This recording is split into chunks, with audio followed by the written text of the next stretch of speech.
Hello mga boss, update po tayo sa trabaho po natin. Bali po natapos na po natin yung electrical layout. Bali ito po, pang fifth floor na po ito na palapag. Bali may isang slab pa po tayo para po sa roof deck. Isang buhos pa po tayo. Bali ito po pala bubuhusan na bukas. Naka-prepare na po tayo, tapos na po lahat. Bubuhusan na lang po ito. Bali ito na lang po yung mga abang natin. Yun na lang po para po sa taas. Yan po yung mga electrical natin. Pakita po natin. Yan po.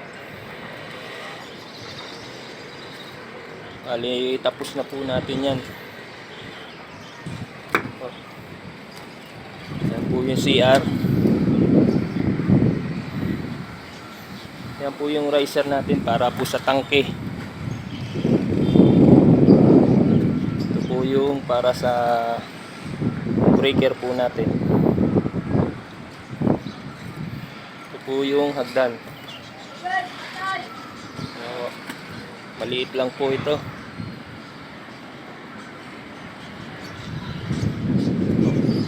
Maliit lang po na project. Patapos na po din po tayo. Pag nabuhusan po ito, isang buhos na lang po tayo para po sa roof deck. Matatapos na po. Salamat po. Hanggang dito na lang.